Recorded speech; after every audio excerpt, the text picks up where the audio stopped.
What if I told you that this Stanford Doctor could give you the tools to improve your time management, sense of purpose, and mental health in a million seconds? Well, in this episode of the Student Performance Podcast, Dr. Allan Mishra empowers you to perform the million-second student challenge to improve your grades and student vitality. Let's get into it.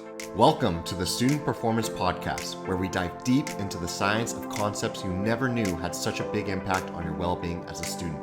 My mission is not only to transform your life in the classroom, but help you live a more fulfilled life outside of it as well. All right, everyone. In the first half of season 1 of the Student Performance Podcast, I gave you protocols on how to use exercise, sleep, willpower, meditation, and mindset to improve your grades as a student. Now, in the second half of the season, I am inviting experts in these areas on the podcast to dive deeper into these subjects. So if you're excited about that, remember to like, subscribe, and leave a comment down below. So my first guest is actually one of my mentors, Dr. Allan Mishra. Dr. Mishra is an adjunct professor of orthopedic surgery at Stanford School of Medicine. He was one of the pioneers in the field of regenerative medicine.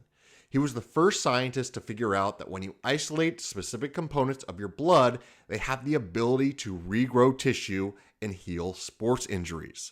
Pretty cool.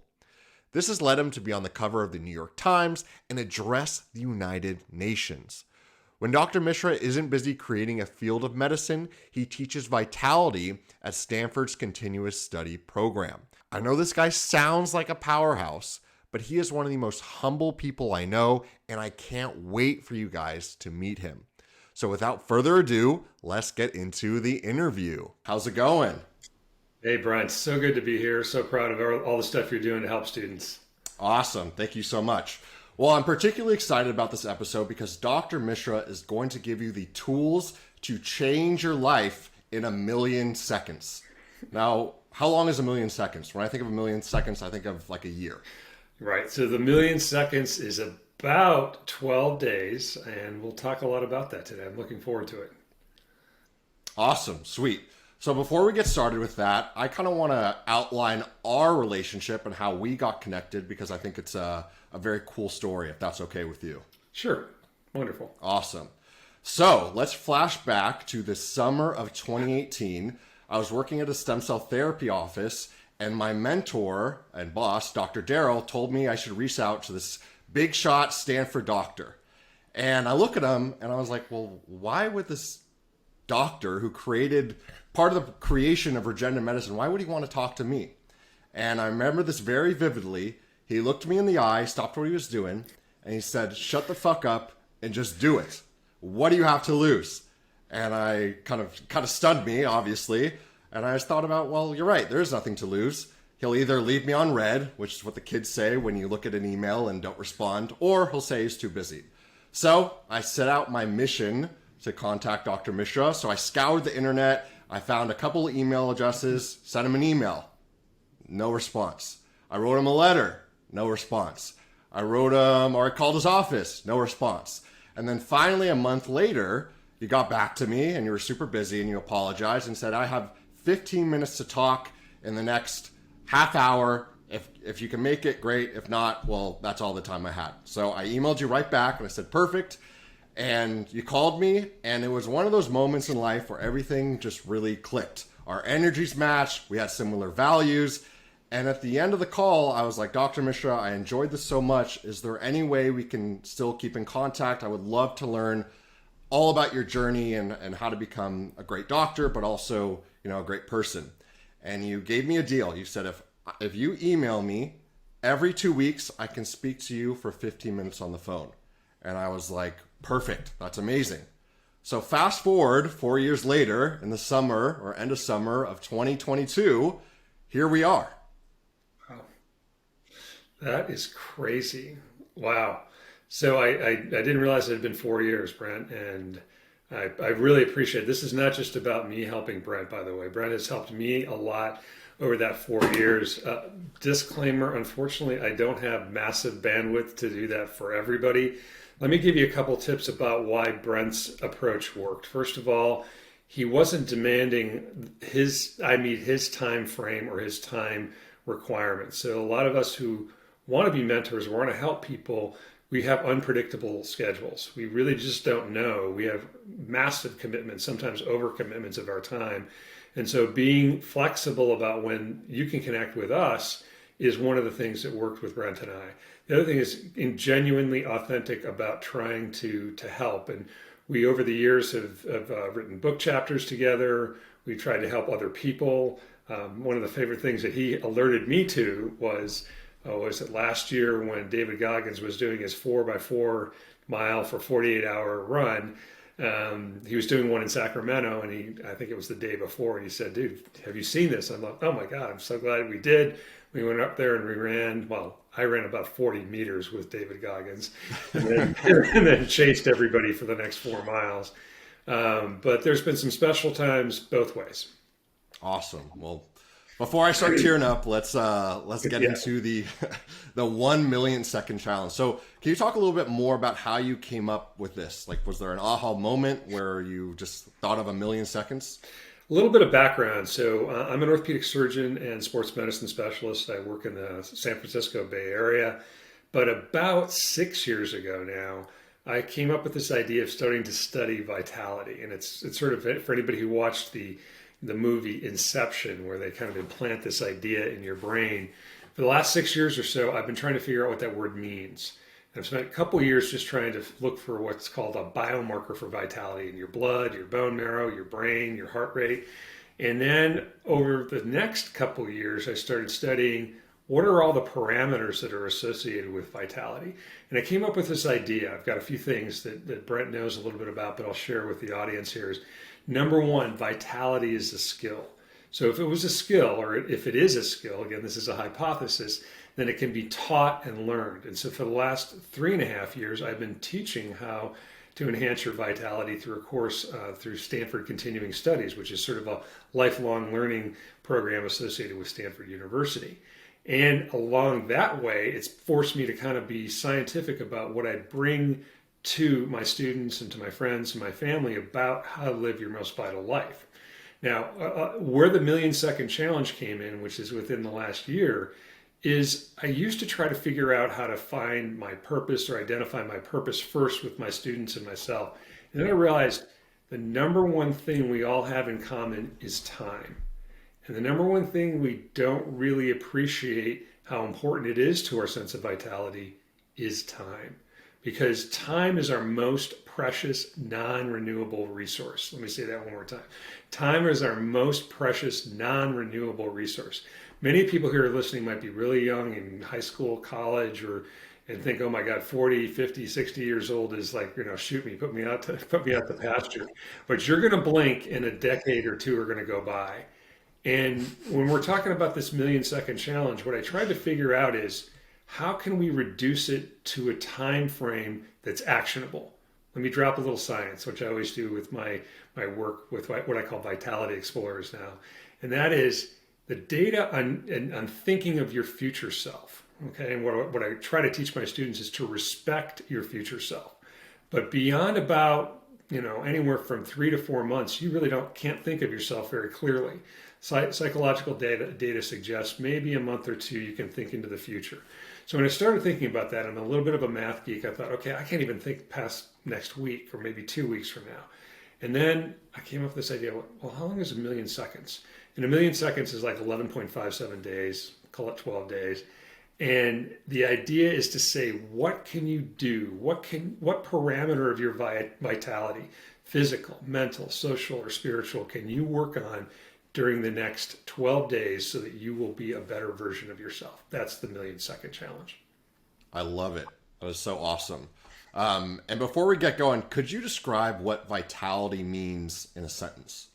Oh my God, you're putting me on the spot, but that's only happened a few hundred times. So I have a working definition. You'll notice that when I call it Vitality Explorers, I'm not some sort of vitality guru. I'm somebody who is dedicated to finding, identifying, exploring vitality probably for the rest of my life. So when I say that vitality is purposeful, vigorous, and connected living, that's my one sentence definition. Vitality is purposeful, vigorous, and connected living. Each one of those words is chosen very carefully. So for the English majors out there, I am a big Hemingway fan. And so his idea is to try to say, okay, write only awesome sentences, typically awesome short sentences. So when I say vitality is purposeful, vigorous, and connected living, it's meant to try to capture it. And when you try to write something down in a short sentence, it's really difficult to make it meaningful. When I ask people to think about, what is their purpose in my classes, I give them 8 words. So when you think about what can your purpose be, but give yourself only 8 words, that's a very difficult task. It took me 2 years to boil my purpose down to 8 words or less. And that is now to enhance global vitality one person at a time. And I started off pretty ambitious and crazy and said, I'm just going to enhance global vitality. Okay. And then I gave a talk for Stanford University right in the middle of the pandemic, or excuse me, the beginning of it. It was like June 2020. And there were about 800 people on this webinar, the largest webinar they'd ever had. And then I got an email about a month later from the chemistry department at Stanford. And they said, oh my God, we didn't get the email. We didn't get a chance to be on your webinar. Will you do a webinar for the Stanford chemistry department? And I said, sure, of course I will. And I'd already done the webinar. I was going to basically just do it over again. And they said, well, we're only going to have about 30 people on the webinar. And I was like, oh, okay. I just did one for 800. I'm not going to do one. Well, okay, I'll do one for 30 because it's the Stanford chemistry department, right? 7 people showed up. But you know what? It was one of the best I've ever done because we were all connected, and all 7 people there, sent me an email or sent me a message back saying, I learned something from your webinar. And that's when I realized, and for this Brent, for your podcast here, I stick with that mission. And that is, if a single person out there is listening and is changed in a positive way by the message that you're bringing through your podcast or what we're talking about today, I will have met my purpose. And when I stick to that, when I say I want to enhance global vitality one person at a time and truly mean it, I really feel good about it because I'm not trying to, what I call boil the ocean. I'm really just honestly trying to connect with at least one person. So I hope you have at least one person listening to your podcast. Hopefully, by the time this comes out, we'll have one listener. Execute on that mission. Okay. Awesome.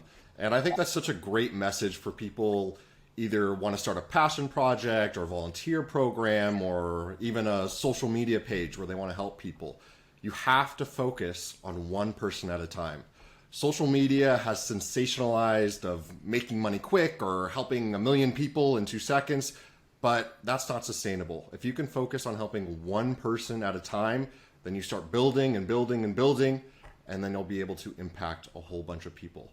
So I love that. So you've worked with a ton of patients of all ages. You've worked with students, both around the country, at Michigan, at your continuous studies course. What would you say was the one thing that young people tend to neglect, or people in general tend to neglect? Well, I have to ask this question. Permission to be honest? Yes, of course. Okay. Because I think it's not just young people, but all of us binge at the buffet of excuses. So when we were talking about the 1,000,000-second challenge, I could hear people screaming out there, oh, I don't have time, I'm too busy, I'm doing this, I'm doing the other thing. So when people neglect, when you ask, what do they neglect? They're neglecting themselves. They're neglecting their future self. So here's what I suggest about the specificity for the 1,000,000-second challenge. And I've tried to make things specific and actionable, all right? So it's not just some science experiment here. So let's just try this out there for the people who are listening. Think of one thing in your life you want to improve. Now let's just be actionable about that. If that's let's just take them in categories, 4 different categories: physical, mental, social, and spiritual. Physical, that could be your flexibility, your hamstring. Be specific. Could be your hamstring flexibility. That could be your aerobic capacity, meaning can you hike for 10 minutes or an hour, or can you run a mile? Now, if you talk about your mental vitality, okay, what parts of that are not going well? Maybe you need a little more calm in your life. How about taking a walk without your phone? How about doing a little meditation or prayer? When you talk about your social vitality, which a lot of us have suffered from in the pandemic, right? We were basically ripped away from our friends and even our families sometimes. And now is the time to work on your social connectivity. But how do you do that?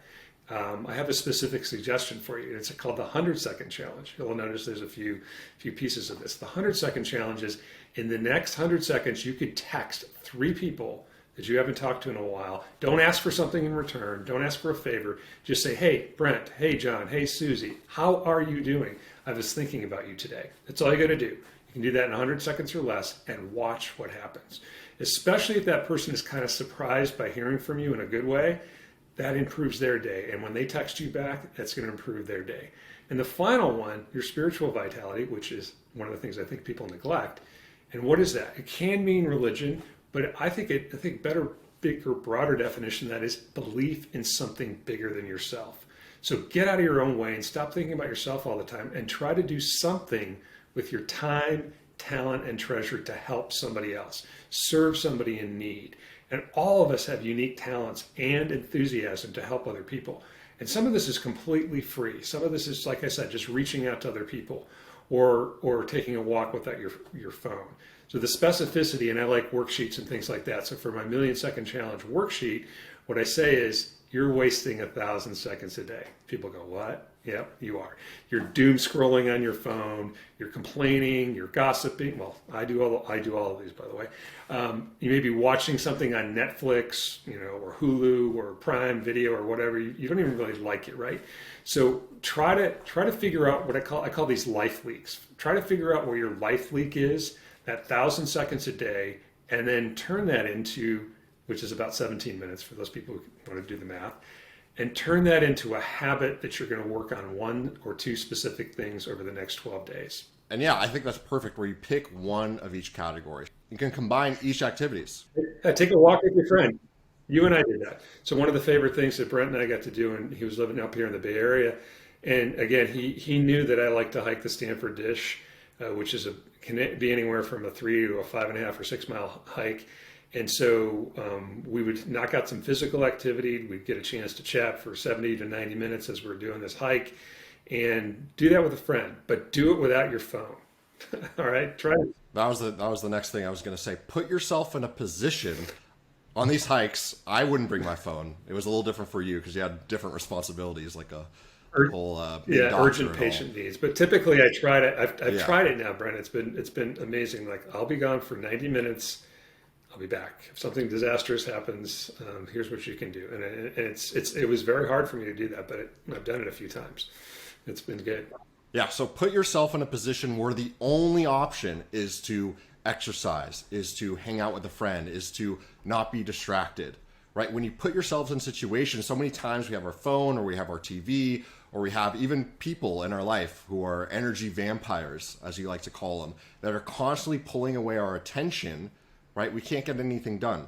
So put yourself in a position where the only option is to work on your vitality. Well, that brings it to another point about time and time management, and that is there's a war on for our attention. The war is on your phone. The war is on any sort of media, TV, podcasts like this one. Hopefully this is a good one. I call it Energy Angels, by the way. So think about your attention and consider it a luxury good. Now, what do I mean by that? Like, if you've got a nice watch, you've got a nice pair of shoes, whatever, you take good care of it and you don't neglect it. You also don't give it away for free. So don't give your attention away for free. Here's an experiment on how to enhance your vitality. The next time you're talking to somebody in person is do not look at your phone. Look them in the eye with the intent of hearing what they actually have to say. Let me say that again. Look them in the eye. Don't look at your phone. Don't look anywhere else. Listen to them with the intent of hearing what they have to say, especially if there's something you disagree with. Pause, don't interrupt them, and you are going to be considered an amazing person by that other person, because it is so, so rare that somebody pays full attention. I have a whole bunch of aphorisms. I call that living in the now. So living in the now is what Brent was describing. It's like, don't look at your phone. Don't bring something else. Pay full attention to whatever you're doing. It's a much better way to live life. We have fractionated our lives by trying to have too many different things going on. And this idea of trying to multitask your way into I don't know, what do you want to call it? Success or vitality. It's not really that, I think that's over thought about as a way that you're going to get to the top of the ladder. The way people that I suggest, at least the way that's worked in my life, is to be laser focused on a very narrow bandwidth that is authentic to you. Think about that. And like vitality is a skill, so is attention. You have to train yourself to be attentive.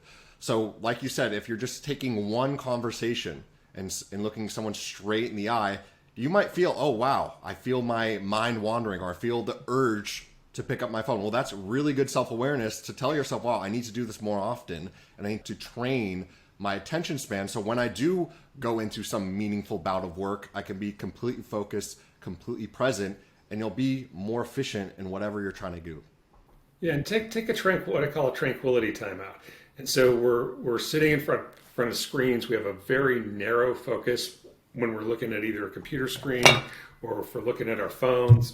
That's really bad for your brain because it creates sort of a threat mode.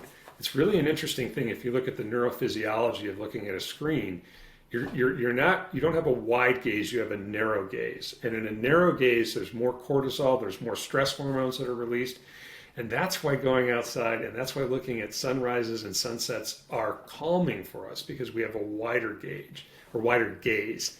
And being out in nature, and even if you live in a city, find a park or find somewhere where you can go, again, this is going to sound redundant, without your phone, and take a 15-minute walk, 17 minutes if you want to do 1,000 seconds, and just relax. When you come back to whatever you're doing, you're going to be much better at solving that equation, solving that problem. I've had to relearn this so many times, but if I really don't know how to solve something, I'll go for a bike ride, I'll go for a swim, I'll go for a hike, and I'm like, wait a minute, why didn't I think of that before? And when you look historically at people like Beethoven, if you look at Einstein, if you look at all these famous scientists, what did they do? They got out and they moved around. Musicians as well, like at Beethoven, they would come up with these ideas when their brain was not focused. So this idea of defocusing and refocusing is one way to help yourself become more vital. Yeah, in Albert Einstein's biography, they talked about how Einstein's walks would be so long that he would forget where he lived, and he would have to ask for advice of how to get back to his home. He got so lost in his thought that that's why he came up with these ideas, wandering around. I don't know if it was Zurich, maybe it wasn't, but he'd hear the clocks, he'd hear the trains, and then he started connecting the clocks and the trains. And he's like, wait a minute, if that clock is ringing and that train is going this fast, how is it the same when they're going that fast and the clock is ringing? Don't they hear it differently? And that's part of the genesis of relativity. But he never would have figured it out if he was, stuck inside just trying to, solve the equations of the universe. Exactly. So you can have your walk like Einstein, where you're thinking about big problems, or you're just letting your mind, calm, and then, come up with these aha moments, or use it as a time to get out, get some sunlight, which we know is very important for resetting our circadian rhythms, for vitamin D purposes. That's tons of health benefits that you could probably talk days about. But as we wrap up this episode, the mean listener to this podcast is probably around 20 years old. Let's say they're a sophomore in college. If you can go back in time and give young Allan, who's at Michigan, one piece of advice, just one, what would it be? So this is relatively easy, Brent. As you know, I have a 22-year-old daughter, and she was my first vitality student. So when she was 17, I started experimenting with some of these ideas on her and taking away her technology when she was 16, 17 years old at 10:30 at night. That was a struggle. So I try to eat my own dog food, and I think I did this when I was 20, but I didn't do it with conviction. And that's to dare greatly. And let me think about those two words for a second.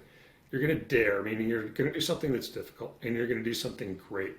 So to dare greatly instantly, now whatever that may be, that could be any sort of ambition you have. Let's just take those categories again. You want to have something, this is a student, so you want to get through your school, you want to be a PhD, an MD, a BS, a BA, whatever you're going after, even your high school diploma.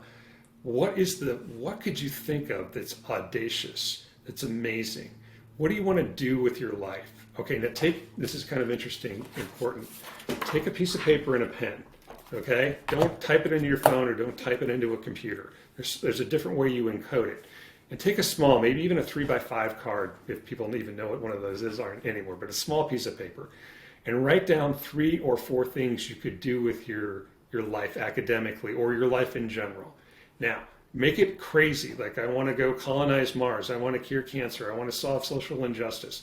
I want to figure out how to deal with, nuclear fusion, not fission, but fusion, right?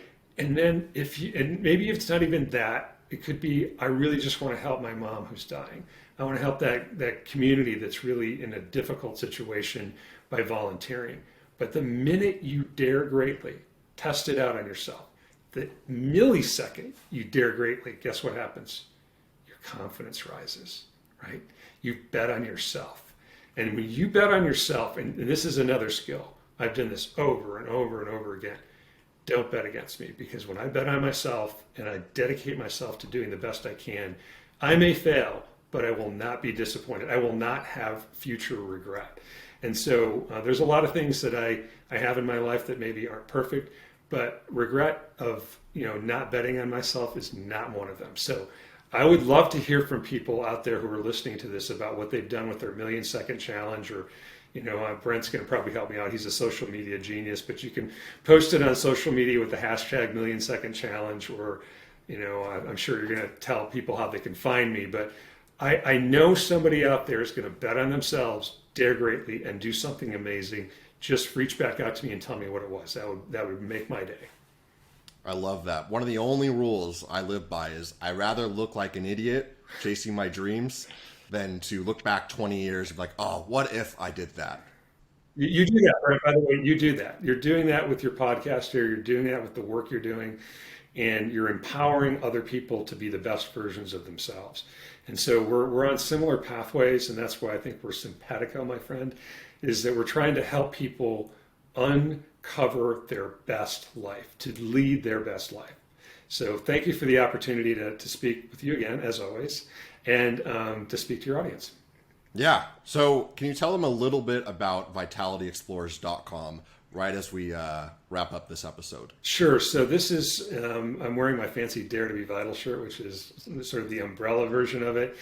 But Vitality Explorers is a group of people that I've founded. You can go to vitalityexplorers.com and sign up for a free text message newsletter. You basically get my homework delivered to your phone once a week, where I'm reading 10 to 15 articles a week about how to be vital in your physical, mental, social, and spiritual well-being. And then it's just 400 characters or less once a week, where you can look at it, learn instantly, or click on a link and learn more.